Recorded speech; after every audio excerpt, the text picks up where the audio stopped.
মাছ ছাড়াও কিন্তু শাকভাজি অনেক মজার হয়। হ্যালো বন্ধুরা, আশা করি আপনারা সবাই ভালো আছেন। আজ আমি রান্না করতে চলেছি শাক ভাজি। লাল শাক অনেক মজার একটি শাক, আমি খুব পছন্দ করি। এখানে আমি প্রথমে তেল দিয়েছি, এখানে পেঁয়াজ রসুন ভালো করে কষে নিচ্ছি। যেহেতু এখানে আমি কোনো মাছ দিচ্ছি না, এই জন্য আমি একটু পেঁয়াজের পরিমাণ আর রসুনের পরিমাণ একটু বেশি দিয়েছি।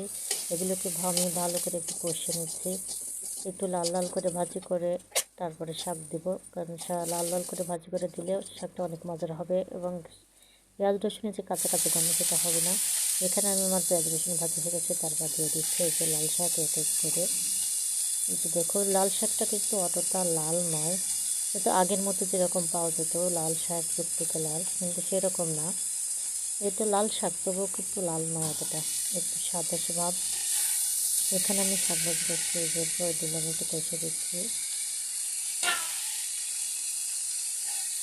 লাল শাক খাওয়া কিন্তু অনেক উপকার, এটা আপনারা সবাই জানেন হয়তো।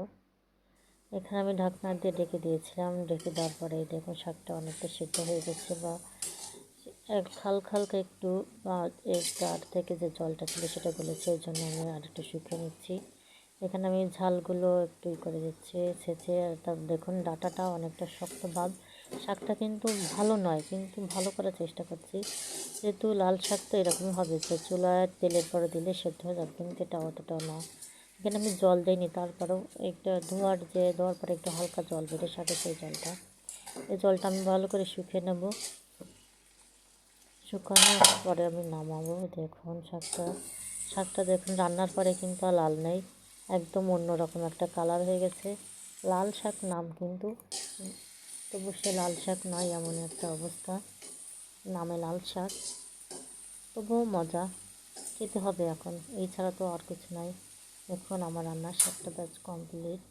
এই যে লাল শাক আমি নামিয়ে নিয়েছি। কতটা দেখতে সুন্দর না হলেও খেতে মজা হয়েছিল যথেষ্ট। আশা করি আপনাদের ভিডিওটি ভালো লেগেছে। ধন্যবাদ।